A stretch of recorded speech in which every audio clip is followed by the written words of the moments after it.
अभी हम लोग स्टार्ट करेंगे प्रकीर्ण प्रश्न संग्रह 5। इसके पहले 5.4 तक हम लोग कर चुके हैं। प्रकीर्ण प्रश्न संग्रह 5 में पहले ऑब्जेक्टिव क्वेश्चन है। नीचे दिए गए बहुवैकल्पिक प्रश्नों के उत्तरों में सही विकल्प चुनिए। निम्नलिखित विकल्प में कौन सी संभाव्यता नहीं हो सकती है। अब देखिए, संभाव्यता के लिए आपको बताया गया है कि संभाव्यता का मान जो होता है वह 0 से लेकर 0 से 1 तक, मिनिमम 0 मैक्सिमम 1, 0 से लेके 1 के बीच में होता है। तो 0 is less than equal to PA is less than equal to 1। ऐसा बताया गया कि PA जो संभाव्यता है उसका मान 0 के बराबर या उससे अधिक और 1 के बराबर या उससे कम होता है। 0 और 1 के बीच होता है। अगर परसेंटेज में इसी को बोलें तो 0% से लेकर के 100% तक होता है। मतलब मिनिमम 0%, मैक्सिमम 100%।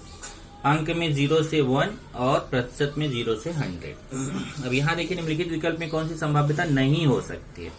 जैसे देखिए 2/3, 2 में 3 का भाग दोगे तो आएगा 0.6, और 0.6 जो होता है वो 0 और 1 के बीच होता है, तो ये सही है। और ये 15% जो होता है वो 0% और 100% के बीच में संख्या आती है। 15%, 0% और 100% के बीच में आती है। 0.7 है, ये भी 0 और 1 के बीच में आता है। तो एक ही ऐसी संख्या है 1.5 जो गलत है, क्योंकि ये 1 से ज्यादा होता है। 1.5 का मतलब 1 से ज्यादा, जबकि 1 से कम, 1 या 1 से कम ही हो सकता है संभावना, 1 से ज्यादा नहीं हो सकता। और यहाँ 1 से ज्यादा है 1.5, तो यही आपका 1.5 संभाव्यता नहीं हो सकती है। उत्तर हो गया बी। एक पासा फेंकने पर ऊपरी पृष्ठभाग पर 3 से कम संख्या आने की संभाव्यता। अब देखिए, एक पासा फेंकेंगे तो कितना, NS बराबर कितना हो जाएगा 6, NS कितना हो जाएगा 6। और 3 से कम संख्या, 3 से कम संख्या लेंगे तो 3 से कम संख्या में क्या क्या आएगा, 3 से कम संख्या में 1, 2, 3 से कम संख्या क्या होती है 1, 2, तो NA बराबर कितना हो गया 2। अब PA निकालेंगे तो PA बराबर क्या होता है NA बटा NS, 2/6 करेंगे, 2/6 काटेंगे तो 1/3। यहाँ पे देखते हैं आंसर कौन सा सही है। इसका भी बी वाला आंसर सही है, 1/3।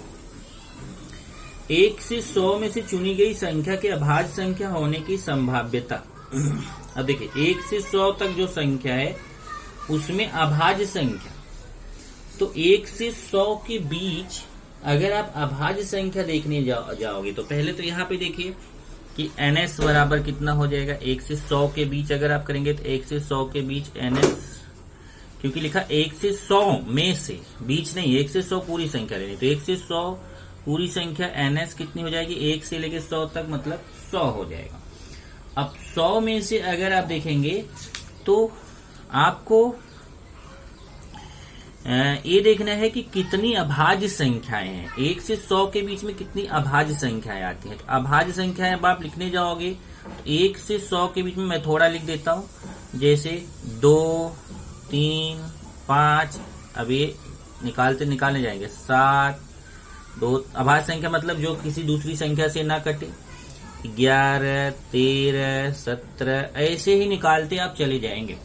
ऐसे निकालते चले गए, लास्ट में देखिए 100 तो कटता है, 99 भी कटता है, 98 भी कटता है, 97 जो है ना वो किसी संख्या से नहीं कटता। ये अभाज्य संख्या हो गई। 97 के पहले देखेंगे तो 93 कटता है, 97, 96, 95, 94, 93, 92, 91 भी कटता है, 90, 89 नहीं कटता किसी से। इसी तरीके से आप तो 2, 3, 5 से लेके 100 तक पूरी संख्या लिख जाएंगे तो आपको टोटल काउंटिंग में, अभी आपको निकालना है, टोटल काउंटिंग में ऐसे 25 संख्या आती है।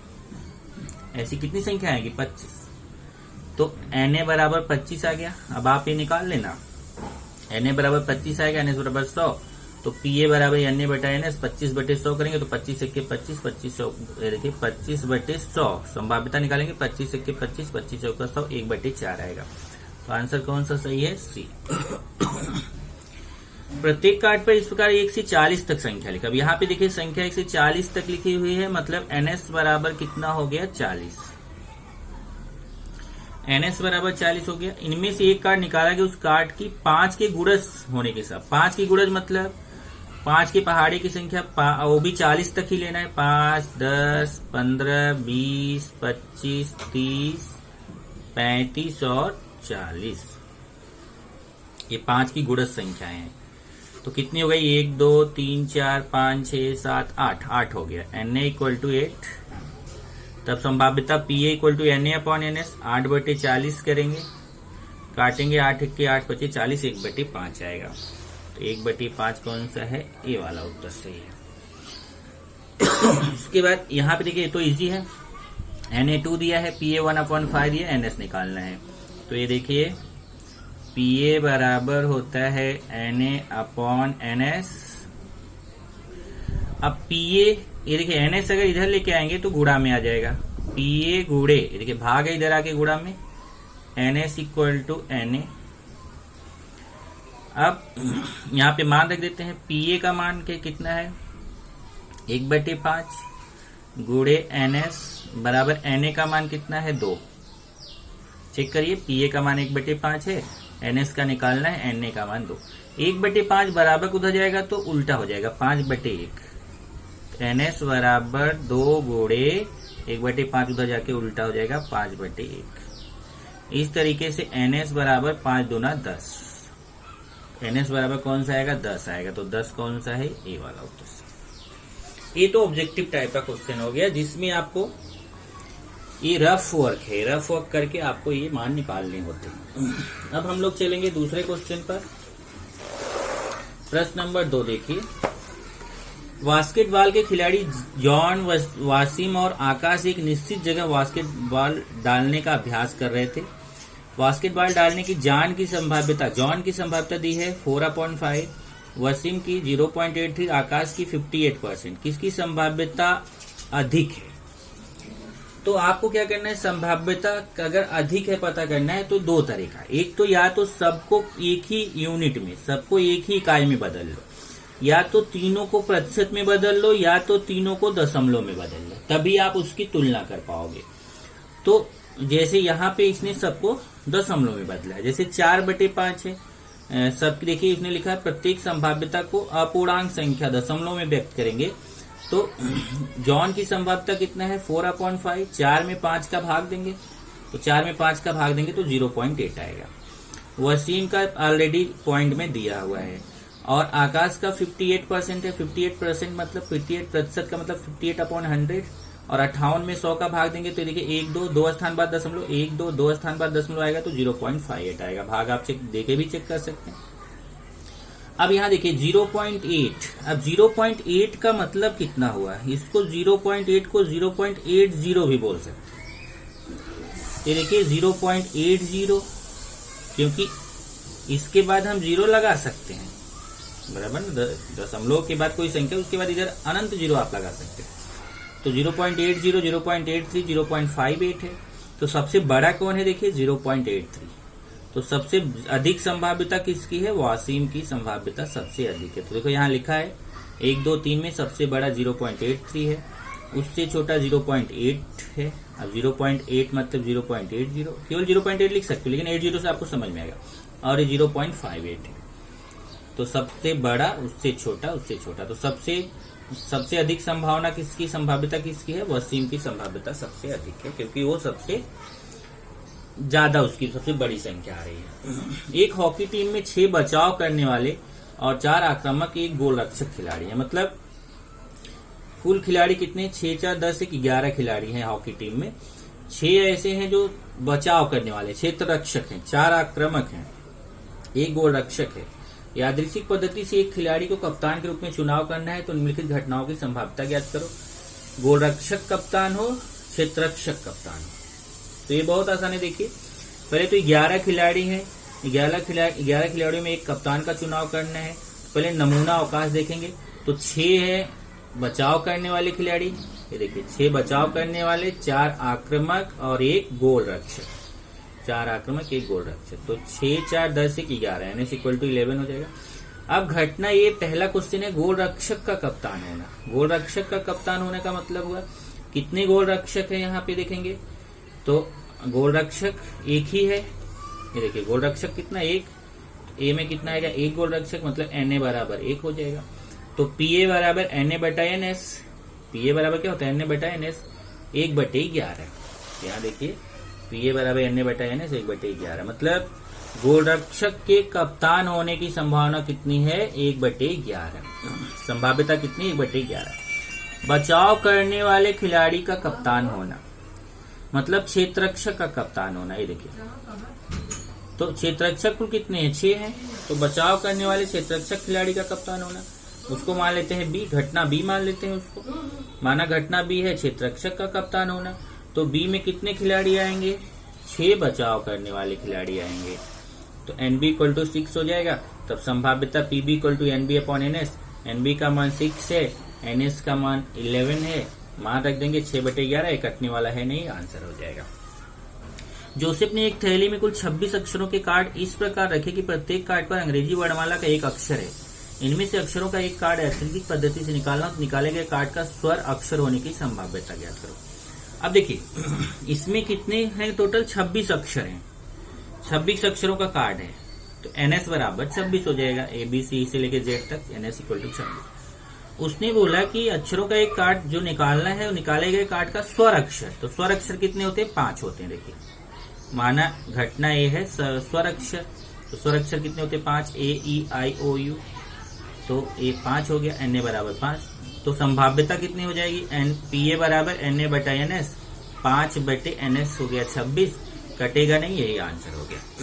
एक गुब्बारे वाले के पास 2 लाल 3 नीला 4 हरा ऐसे रंगीन गुब्बारों में गुब्बारे को यादृच्छिक पद्धति से देना है तो निम्न घटनाओं की संभाव्यता ज्ञात करो। पहले देख लेते हैं कि 2 लाल है तो उसको हम R1 R2 मान लें, 3 नीला है उसको हम B1 B2 B3 मान लें और 4 हरा है उसको H1 H2 H3 H4 या यहाँ पे G1 G2 G3 G4 आपके ऊपर आप कोई भी अक्षर ले सकते हो। यहाँ पे उसने क्या किया है रेड से लाल होता है इसलिए R, लाल के लिए R लिया है, नीला ब्लू होता है इसलिए इसके लिए B लिया है, हरा ग्रीन होता है इसलिए इसके लिए G लिया है। इधर देखिए माना सभी गुब्बारों में यादृच्छिक पद्धति से एक गुब्बारा देना है, नमूना अवकाश S निकालना है। 2 लाल गुब्बारों को R1 R2 माना, 3 नीले गुब्बारे को B1 B2 B3 माना, 4 हरे गुब्बारे को G1 G2 G3 G4 माना।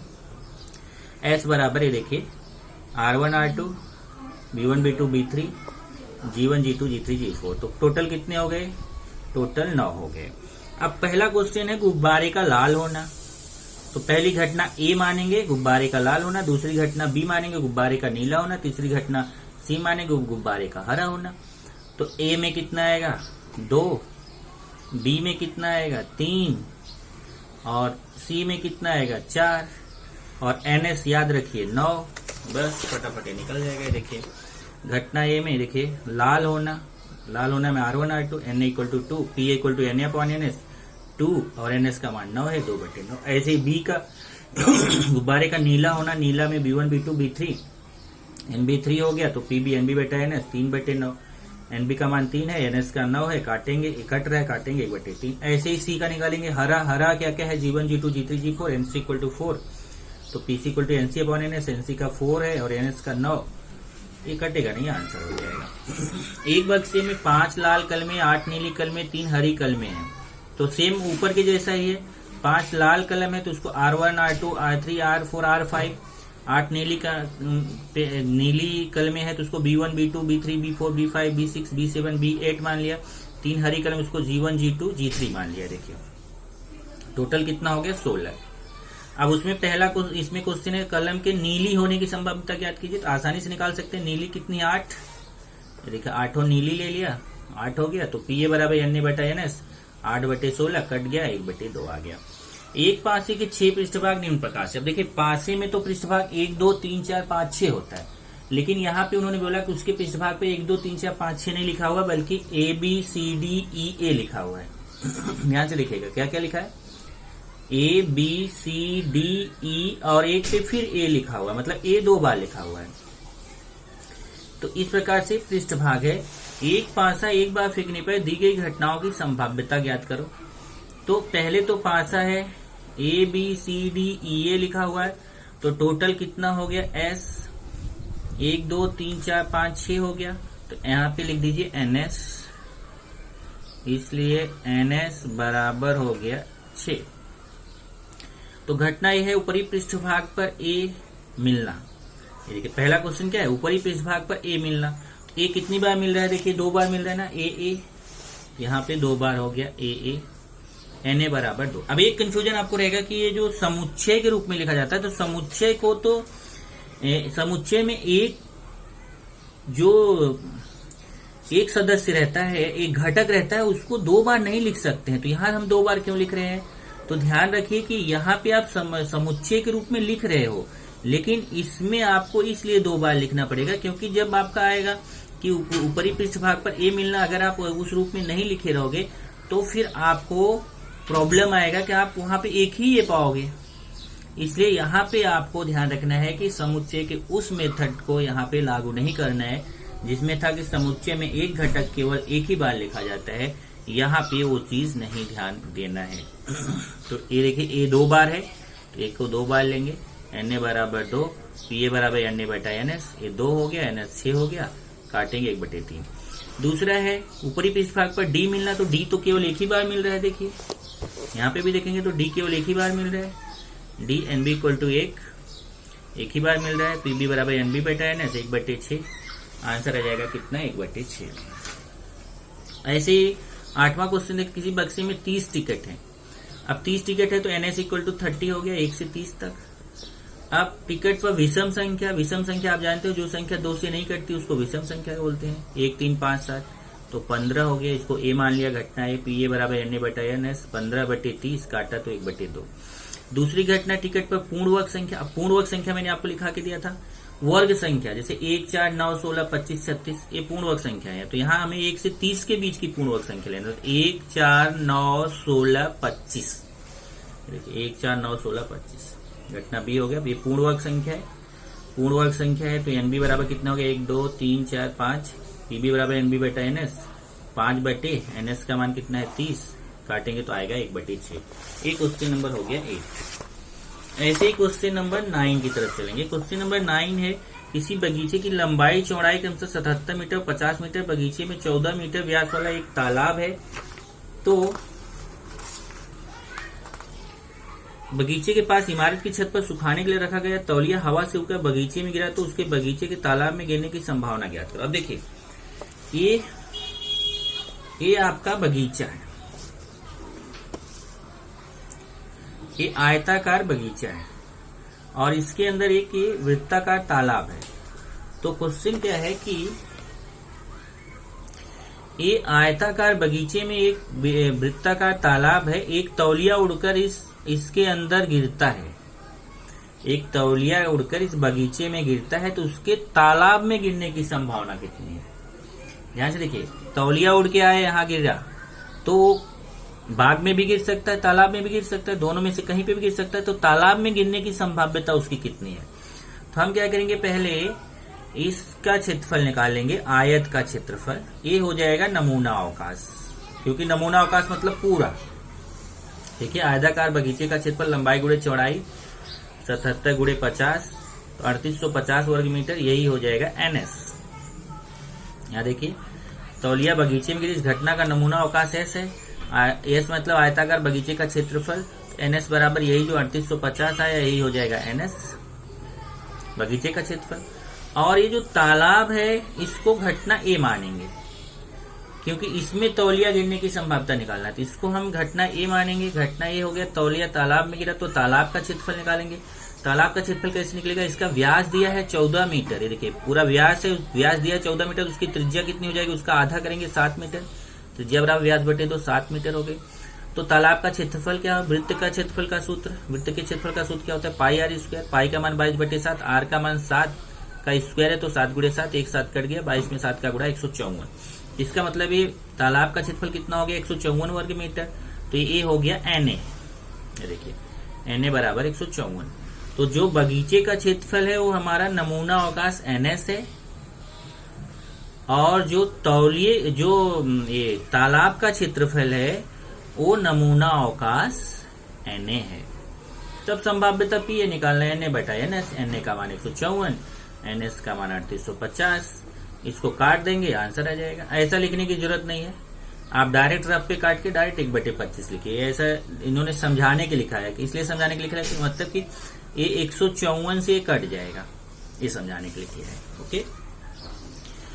संयोग के खेल में 1, 2, 3, 4 ऐसे किसी एक अंक में तीर स्थिर होता है, संभाव्यता परिणाम घटनाओं की संभाव्यता ज्ञात करो। अब जैसे देखिए यहाँ पे तीर का खेल है, इसमें 1 से 8 तक अंक लिखे गए हैं, तो सब एक एक बार ही आए हुए हैं। तो उसने यहाँ पे क्वेश्चन पूछा है, तो पहले तो नमूना अवकाश S क्या हो जाएगा, 1 से 8 तक, NS = 8 हो जाएगा। देखिए नमूना अवकाश S